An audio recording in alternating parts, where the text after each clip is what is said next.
Somebody shout power. Somebody shout choke right now. Guys, Ghana is global. Like the world is currently speaking about Ghana. Recently, Ghana was featured in a TV station. The history of Ghana was featured in a TV station, and the people that granted that interview were people, African Americans that have visited Ghana. They have visited Ghana and they have seen Ghana in its true colors. These are people that have experienced the things like emotion. They have seen how Ghana is beautiful. They have seen everything about Ghana, and they are to be featured in this MS. I think MS. I'm gonna be putting it out here. I'm gonna be giving them credit. They featured in this news, and they literally said a lot of things about the motherland Ghana. They talked about the history. They talked about the food. They talked about the environment. They talked about the people. In fact, you guys need to see this video. And as you're watching this video, if you've not subscribed to the channel, please do so where to subscribe. Please subscribe to the channel to join the family, and please share this video, like this video, turn on your bell notification to get notified whenever Mami Kia post another video. Let's get right into the video, then we will be right back. As you all know, have a very unique relationship with America. Stolen from our home countries, our ancestors' blood, sweat, and tears watered this very soil. We built this country for free, and in return have been denied basic human rights. Still, against all odds, we found a way to live, love, and thrive. More frequent, many of us are asking, where is our Wakanda, a place where we are welcomed and loved? Joining me now, Washington Post columnist Karen Atia. She focuses on international affairs, culture, and human rights issues. Roland Martin is back with me, host of the hashtag Roland Martin Unfiltered daily digital show, and Tiffany Drayton, journalist and expat. She's also the author of Black American Refugee, Escaping the Narcissism of the American Dream. Woo chow, we got a lot to get to. So Karen, I'm going to start with you. Your op-ed actually sparked this that you wrote in the Washington Post, which I thought was so great. So listen, I hear all of you. I think all of you make a really good point. But my question is, why should we flee instead of staying and continuing on in this centuries-long battle? Because when I think about what my ancestors went through, no matter how they try to make me feel, this is my home. And my instinct is to stand and fight, and if we must die, we'll die fighting for our home that our ancestors built. Your thoughts on that? Yeah, it's a good point, and again, I want to state very clearly, I am coming at this also as someone whose parents are from West Africa, are from Ghana, and so sort of standing in that positionality there. Honestly, Tiffany, I think what is interesting and important to note is that we're living in a time where people have a choice, and I think it's a very individual and a very personal choice. I grew up in Texas as well. I feel that torn feeling about everything that's going on, everything that's happening in America. But I cannot lie to you, and as I'm speaking to you from Ghana, that there is a sense of peace. There's a sense of feeling like you can literally sort of breathe. There is nothing to undermine the psychic kind of relief when you see people on TV here who look like you, when you see people on the news and the media here who look like you, and when you see you're able to come here and see where a lot of the traditions of the African American traditions and culture and food and dance, you can see it and feel it here. So I empathize with people who make choices either way, but I think I wrote that piece to situate it in a true history of African American civil rights leaders from W.E.B. Du Bois, who spent his latter years here in Ghana. That's right. Yeah, a lot of people have. Nina Simone wrote about her time in Liberia. Maya Angelou actually spent a good amount of time in Ghana and helped contribute to internationalist movements for civil rights. So I think for me, it's more so opening up people's imaginations that the world is really ours. Right, exactly. Go where we want and where we're loved and appreciated. And again, I don't want to sugarcoat this. It's not necessarily a utopia here, but right, of course, just to put that seed in people's minds that there are places where we can feel free. Welcome and at home. I got it. Tiffany, I have to say, I love your name. I want to ask you, because when I think about leaving this country, I'm curious, how does that work? What does it look like? Because you have to think about things like being able to make a living, having the proper documentation, healthcare systems. If you have children, what does schooling look like for them? You actually did this and wrote all about it in your amazing book. So talk us through the logistics. Like, what does this, for people watching saying, you know what, that's it, I'm getting out of here. What does that look like?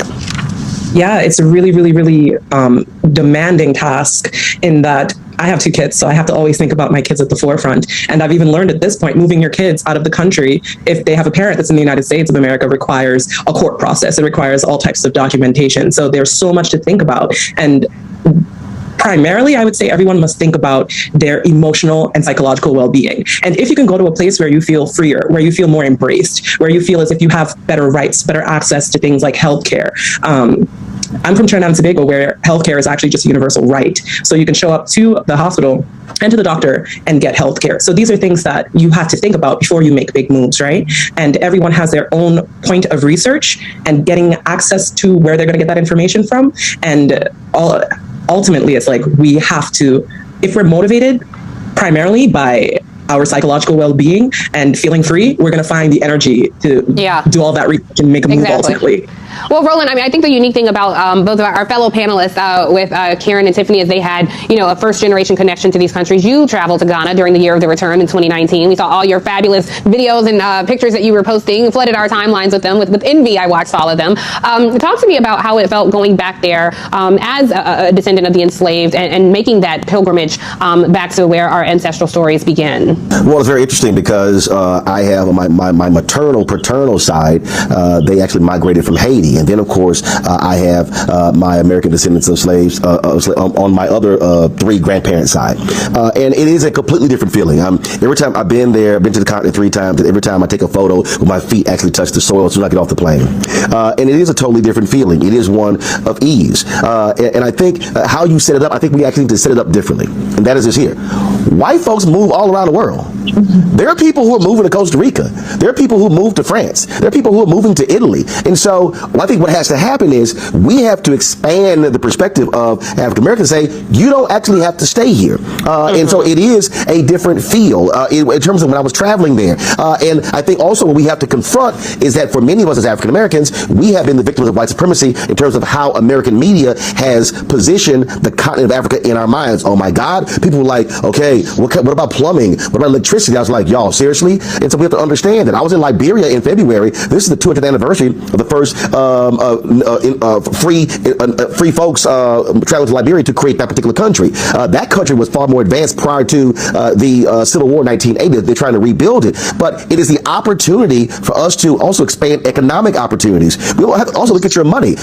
John Brian and I'm talking about this here. Study how much money you have and how much further it may go in other countries based upon the value of their money. And so there are opportunities there, which is why I did that 9-part docuseries that's on the Black Star Network, so we can show people this is the reality, and as opposed to your perception of what Ghana or Senegal or Nigeria or Kenya is. Right. Well, this is a conversation. I have more questions about this, so don't go anywhere because we're going to continue this conversation on the other side. All right, my guests are back with me to discuss the growing number of African Americans leaving the United States to escape racism. So, Karen, over 5,000 people have made Ghana their home. Black folks left America and went and took up residence in Ghana. Something that I'm interested, though, when you kind of erase the fact that you're not a minority, like when everybody looks like you, there are a whole new set of issues. And like what a relief it is to, deal with a new set of issues. Sometimes it's 6 in one hand, half dozen in another, but it is a different kind of peace and relief. I wonder, could there be a scenario in which Black people who have the means are moving, to different countries, particularly in Ghana and Africa? Could we be perceived as the gentrifiers in that case? That we are coming, disrupting their way of life? Yeah, let's talk about it. I'm curious your thoughts. Yeah, there's definitely that slight tension for sure, especially in the age of social media. I mean, thinking of the year of return, how especially wealthy Black celebrities splashing their fancy sort of stays here, whereas many people here in Ghana are still living with huge amounts of inequality and huge amounts of poverty. So I think that is a very real thing. That being said, I agree with what Roland said in the previous segment. It's about sort of expanding all of our imaginations about what is possible to be Black in this world. And I think there are opportunities. We're already seeing it maybe out in culture, in music, and these sort of ways that culturally across the diaspora, whether it's hip hop, Afrobeats, we're seeing these exchanges and we're seeing these collaborations. And I really think the opportunity to travel and move and live and have exchanges is really part of, hopefully, See, guys, if your country is not being featured in any TV station, CNN, BBC, Al Jazeera, big stations outside Africa, just know that your country is not doing something good. If they're not featured for something good, just know that they are not trying. When it comes to tourism, Ghana takes it all. When it comes to hospitality, we give it up for Ghana. When it comes to, history. Without Ghana, there is no black history. Without Ghana, there is no history in Africa. So Ghana is the founder. Ghana is the seat. Ghana is the home of African history. So before you mention the history of the black people, you have to mention Ghana. Before you mention the history of how the blacks were sold into slaves, of how the blacks came about, you have to mention Ghana. So before you mention the fathers of Pan-Africanism, the first person you mention is our own Dr. Osagyefo Kwame Nkrumah, because these are the people that have put on the step, like they have laid the foundation for all Africans to emulate. And right now, African Americans are coming to Ghana and they are seeing the beauty of it. You know, they are coming back home, and I'm very sure and I'm certain that our ancestors are actually happy with Ghana, because Ghana has in one way bring back those people back from America back down here to Africa. They are now here in Africa to know more about their history, to know where they came from. Do you know what it is that you've been sold to slavery for like some 2,000 years ago, 3,000 years ago, and your great grandchildren are coming back to their roots and they are retracing their step back to Africa. Most of them have gone to South Africa, most of them have gone to Nigeria, most of them have gone to Kenya, but the influx of African Americans to Ghana is something that the world cannot explain, because the rate at which Ghana is opening their doors to a lot of African Americans is just something to emulate.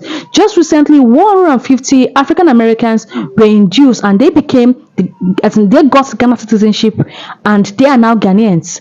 Out of 3,000 people that applied to become Ghana citizen, 150 people were properly scrutinized, and now they are now Ghanaians. You see how Ghanaians are embracing people? You see how they are welcoming people? So why wouldn't Ghana be featured in a national television? Why wouldn't people sing praises of the motherland Ghana? Because the motherland Ghana has opened the doors for a lot of people to come in. The motherland Ghana has blessed a lot of people, has saved a lot of souls from depression, have saved a lot of souls from the hostility. If you guys know the American, it is no longer American dream right now, it is now Ghana dream, African dream. People are dreaming of coming back to Africa. People are dreaming of coming back to the motherland. And look at what is currently happening. Look at what is currently happening. I'm super excited to be alive at this point, seeing these things happening, seeing people talking about a country I love dearly, a country that I've grown to love, the motherland Ghana.